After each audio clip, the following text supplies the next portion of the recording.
बिस्मिल्लाहिर्रहमानिर्रहीम। अस्सलाम वालेकुम। मैं हूं मोहम्मद ज़मीर और मेरे साथ मौजूद हैं शाह सकलैन साहब। आज वज़ीर आज़म इमरान खान साहब से सहाफ़ियों की मुलाकात हुई है और शाह सकलैन साहब उस मुलाकात में मौजूद थे, तो उनसे उस मुलाकात का अहवाल जानेंगे कि एक जानिब तो अदम एतमाद का जो मिशन है, उसको मंतकी अंजाम तक पहुँचाने के लिए आज आपने देखा कि आसिफ अली ज़रदारी, शहबाज शरीफ और इसके साथ-साथ मौलाना फज़ल रहमान एक स्टेज पर मौजूद थे और दूसरी जानिब जो इमरान खान के अपने लोग हैं, वो भी इमरान खान को टफ टाइम देने के लिए मैदान में आ चुके हैं। तरीन ग्रुप ने वाज़ेह तौर पर ऐलान कर दिया है कि मैंने उस्मान बुज़ात से कम किसी सूरत बात नहीं होगी। तो वज़ीर-ए-आज़म इमरान खान का जो कॉन्फिडेंस लेवल है, वो क्या था? वज़ीर-ए-आज़म इमरान खान की बॉडी लैंग्वेज क्या थी? क्या माहौल था? तो जानेंगे शाह सुकरैन साहब। सबसे पहले तो बहुत-बहुत शुक्रिया सर आपके वक़्त देने के लिए। वेलकम ज़मीर भाई वेलकम। शायद भाई हमारे व्यूअर्स को थोड़ा-सा आगाह कीजिएगा कि जो सूरत-ए-हाल बन रही है, आपने देखा कि जिस तरीके से शहर इक़्तिदार में सियासी गहमा-गहमी है, बिलावल पहुँच चुका है। आज जो ऐलानात हुए हैं, वज़ीर-ए-आज़म इमरान खान की बॉडी लैंग्वेज क्या थी? इमरान खान साहब का जो कॉन्फिडेंस लेवल है, वो क्या था? क्या वो वाक़ईतन परेशान हैं? इमरान खान साहब जा रहे हैं या फिर इमरान खान साहब ये जंग लड़ने के लिए तैयार बैठे हैं?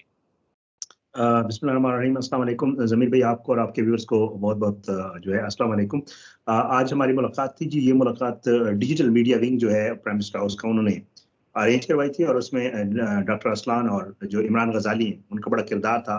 वज़ीर-ए-आज़म पाकिस्तान ने उन्हें कहा था कि जी सोशल मीडिया के लोगों से मुलाकात कराएँ। एक चीज़ मैं हर वीडियो में क्लियर कर रहा हूँ, आपको भी बता देता हूँ कि इसमें सिर्फ यूट्यूबर नहीं थे, इसमें बाकायदा तौर पे रिपोर्टर्स जो बीट करते हैं वज़ीर-ए-आज़म की वो भी मौजूद थे। कुछ कंटेंट क्रिएटर्स मौजूद थे जो वेबसाइट्स के लिए काम करते हैं, तो बहरहाल तकरीबन 15-16 लोगों का ये जो है ये मीटिंग थी और उसमें वज़ीर-ए-आज़म पाकिस्तान जो है वो बहुत ज़्यादा पुरएतमाद नज़र आए। मैं आपको पहले वैसे भी जब हमारी बात हो रही थी, मैं आपको बता रहा था, हैरानकुन तौर पर। देखें जो अभी गुज़श्ता 2-3 दिन में जितनी मूव्स हुई हैं, उसमें हम सहाफ़ी होते हुए हमें भी थोड़ी-सी परेशानी थी, हम भी घबराए हुए थे।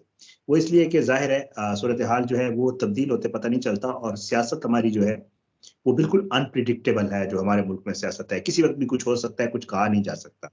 और पिछले 2 दिन में जो मूव्स हुई थी स्पेशली एक तो नो कॉन्फिडेंस मोशन के हवाले से जो मुलाकातें हो रही थी और बड़ी मुसलसल मुलाकातें हो रही थी और वो लोग जो एक-दूसरे को माज़ी में बुरा-भला कहते थे, वो लोग जो एक-दूसरे के पेट फाड़ने की बातें करते थे वो हमें नज़र आए एक-दूसरे के घर जाते हुए भी, एक-दूसरे से मुलाकातें करते हुए, एक-दूसरे से फ़ोन पे बातें करते हुए और इवन इमरान खान के इत्तेहादियों से मुलाकातें और बातें करते हुए भी नज़र आए। तो हमने देखा कि सियासत के उफ़क़ के ऊपर बहुत बड़ी तब्दीलियाँ जो है वो हमें रूनुमा होती हुई नज़र आईं और ये लगा कि शायद ये लोग जो है अब इस चीज़ के दरपे हो गए हैं और इन्होंने ये सोच लिया है कि वज़ीर-ए-आज़म इमरान खान को घर भेजेंगे।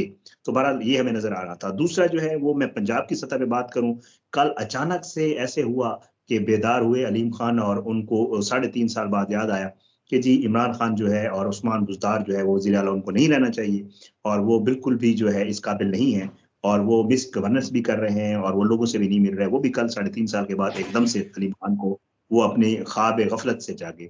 तो ये दोनों बातें जो हैं, ये ज़ाहिर-सी बात है एक सहाफ़ी होते हुए हमारे लिए बड़ी अजीब-सी थी। क्योंकि आपको पता है कि हमारे मुल्क में ये मामलात जो है होते नहीं हैं करवाए जाते हैं। माज़ी में ये सूरत-ए-हाल रही है।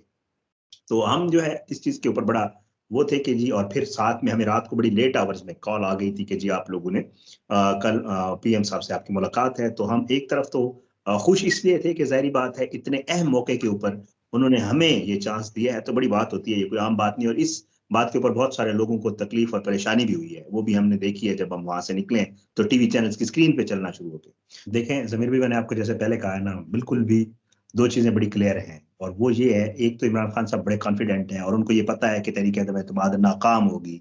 वाज़ेह तौर पे उन्होंने कहा है कि जी आप देख लीजिएगा 3 हफ्ते का ये मामला है, 3 हफ्ते बाद आप देख लीजिएगा ये तहरीक-ए-एतमाद नाकाम होगी। मुझे पता है कौन-कौन से लोग इनके साथ हैं, कितने लोग इनके साथ हैं और कितने लोग मेरे साथ हैं।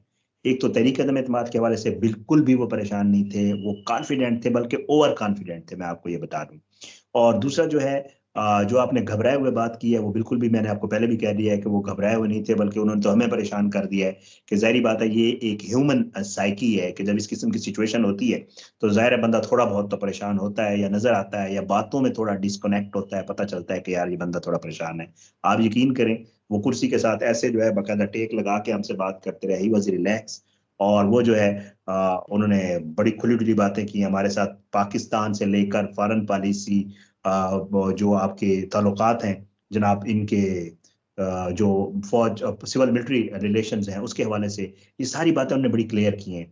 तो आपकी जो बात है वज़ीर आज़म इमरान खान साहब की बॉडी लैंग्वेज बड़ी पुरएतमाद थी, ही वॉज हैप्पी, वो कॉन्फिडेंट भी थे बल्कि ओवर कॉन्फिडेंट थे।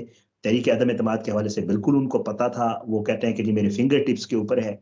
और फिर उन्होंने ये भी कहा कि जी मैं क्योंकि पहले खिलाड़ी रहा हूँ और ये नर्व्स की गेम होती है, ये मेरे नर्व्स चेक करना चाह रहे हैं और ये कई दफा मेरे नर्व्स चेक कर चुके हैं और मैंने हर दफा इनको शिकस्त दी है। तो उनका ये कहना था कि इस दफा भी मैं इनको शिकस्त दूंगा और ये जो है वक्ती मामला है, ये 2-3 हफ्ते में ओवर हो जाएगा। बिलावल भुट्टो जरदारी और मरियम नवाज के हवाले से भी उन्होंने बड़ी जबरदस्त बातें की। उन्होंने कहा कि जी वो बच्चे हैं, सियासत में उनको किसी चीज का पता नहीं है। फिर उन्होंने बिलावल का एक, वो जैसे इमरान खान साहब की आदत है, मजाक भी उड़ाया, कहते हैं कि मैं कल देख रहा था बिलावल भुट्टो जरदारी में कह रहे थे वाओ, कहते हैं इतने इन बच्चों का, इन नॉन सीरियस बच्चों को मैं कैसे सीरियस लूं। तो ही वॉज कॉन्फिडेंट इनफ जी, मैं मुझे नहीं लगता कि उनको कोई उनकी बॉडी लैंग्वेज से या किसी चीज से लग रहा हो कि जी वज़ीर आज़म परेशान थे। अच्छा, एक और सवाल जो है, जब आप लोगों की मीटिंग जारी थी और उसके बाद जिस तरीके से तरीन ग्रुप ने ऐलान किया कि मैंने उस्मान गुजार से कम किसी चीज पर बात नहीं होगी, आपको लगता है कि इमरान खान साहब जो है वो उस्मान गुजार को कुर्बानी का बकरा बनाएंगे, उनको घर भेजेंगे और इमरान खान साहब अपोजिशन से ज्यादा अपने लोगों के प्रेशर में आ जाएंगे? लगता है कि उस्मान गुजार के दिन अब बस खत्म होने वाले हैं? देखिए, मैं आपको उस्मान बुज़दार के हवाले से बड़ा स्पेसिफिक सवाल हुआ उनसे और उन्हें कहा गया कि जी आप उस्मान बुज़दार को हटा रहे हैं, उस्मान बुज़दार जा रहे हैं, ये बाकायदा पूछा गया उनसे। तो उन्होंने इसका बड़ा वाज़ेह जवाब दिया और मुझे आप, क्योंकि ये जो तरीन ग्रुप वाला मामला था, ये बाद में आया उस हमारी मुलाकात के बाद। बट जब तक हमारी मुलाकात हुई तो वज़ीर आज़म इमरान खान ने कैटेगोरिकली कहा कि जी उस्मान बुज़दार क्योंकि बेहतर आदमी है, उस्मान बुज़दार क्योंकि तरक्याती काम कर रहा है ज़िलाई सतह पे, उस्मान बुज़दार से एमपीएस बिल्कुल खुश हैं। कुछ ऐसे लोग हैं जो उस्मान बुज़दार से इसलिए नाखुश हैं कि वो खुद वज़ीर आला के उम्मीदवार हैं, ये उन्होंने वाज़ेह तौर पे कहा। फिर उन्होंने ये कहा कि जी उस्मान बुज़दार को मैं क्यों हटाऊँगा? इन लोगों के कहने के ऊपर मैं उस्मान बुज़दार को हटा दूँगा। फिर उन्होंने ये कहा कि जी Usman Buzdar down to earth आदमी है और मुझे उसकी कोई खामी बता दें। वो तो मतलब वो कहता है कि जितना उसने काम किया है, सिर्फ़ वो शहबाज़ शरीफ की तरह सामने आके अपनी पब्लिसिटी नहीं करता, वो कैमरा शाय है और उसकी ये एक खामी है। इमरान खान साहब ने कहा कि वो कैमरे पे नहीं आता और वो आके अपनी बात उस तरह बयान नहीं कर सकता जिस तरह उसको बयान करनी चाहिए। तो उनकी इस बातों से या उस तरीन वाली, क्योंकि ये ग्रुप वाली मुलाकात बाद में हुई, उन्होंने बाद में प्रेस कॉन्फ्रेंस की, तो हमारी मुलाकात तक इमरान खान साहब कहीं से भी नज़र नहीं आ रहा। एक बार फिर आपको कह दूँ कि उनको उनकी बातों से 1% भी नहीं लग रहा था कि वो उस्मान बुज़दार को हटाने जा रहे हैं। उन्होंने वाज़ेह कहा, उन्होंने कहा कि जी इस तरह अगर मैं लोगों के कहने के ऊपर हटाने लग गया तो फिर तो मैं बंदे तब्दील ही करता रहूँ, फिर तो मैं और कोई काम ना करूँ, काम और बहुत सारे हैं। फिर उन्होंने अपनी छुट्टियों का भी ज़िक्र किया कि जी मैंने टोटल 5 छुट्टियाँ की हैं, जब मुझे कोविड हुआ था, बाकी मैं सारे ऑफ़िसेज़ थ्रू आउट इन साढ़े 3 सालों में तो मैंने छुट्टी शायद ली। इकबाल साहब, अलीम खान के हवाले से कोई स्पेसिफिक बात हुई है? अलीम खान के हवाले से, क्योंकि अलीम खान की अचानक एंट्री हुई है इस केस में। कल से हमने देखा कि उन्होंने एंट्री मारी है। फिर गवर्नर सिंध इमरान इस्माइल साहब उनको मिलने चले जाते हैं। तो इस हवाले से कोई क्वेश्चन आंसर हुआ और इमरान खान साहब ने क्या रिस्पॉन्स किया? कोई इस हवाले से हमारे व्यूअर्स को अगर अलीम खान के हवाले से बात ज़रूर हुई थी और अलीम खान के हवाले से उन्होंने कोई प्रॉपर जवाब नहीं दिया। लेकिन उन्होंने जहांगीर तरीन के हवाले से ये ज़रूर कहा था कि जितने तक मैं जहांगीर तरीन को जानता हूँ, जहांगीर तरीन जो है वो इन गद्दारों के साथ नहीं जाएँगे, और जहांगीर तरीन समझदार आदमी है और उन्होंने बाकायदा तौर पे मैंने आपको बताया कि जो क्योंकि अलीम खान भी ज़ाहिर है वहाँ एमपीए भी हैं और उन्होंने कहा कि जो लोग उस्मान बुज़दार को हटाने की बात कर रहे हैं, दरअसल वो खुद उम्मीदवार हैं वज़ीर आला के। तो मेरे ख़्याल से उसमें उन्होंने खुद शायद ज़िक्र कर दिया इनडायरेक्टली कि शायद अलीम खान साहब भी क्योंकि उम्मीदवार रहे हैं कभी वज़ीर आला के, तो शायद ये वजह थी। वैसे उन्होंने अलीम खान के हवाले से कोई स्पेसिफिक आंसर नहीं दिया।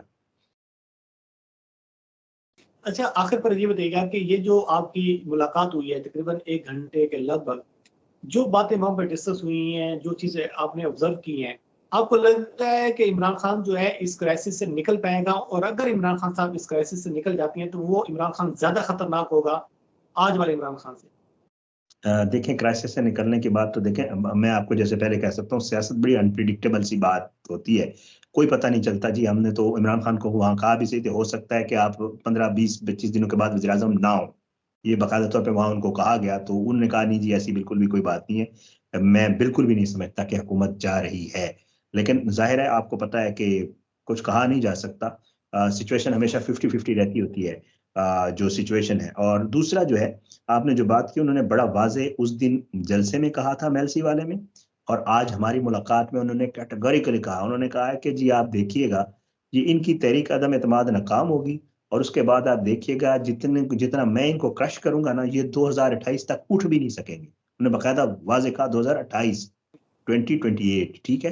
तो इमरान खान साहब बहुत सख्त, बड़ा लीथल उनका जो है वो रिएक्शन होगा।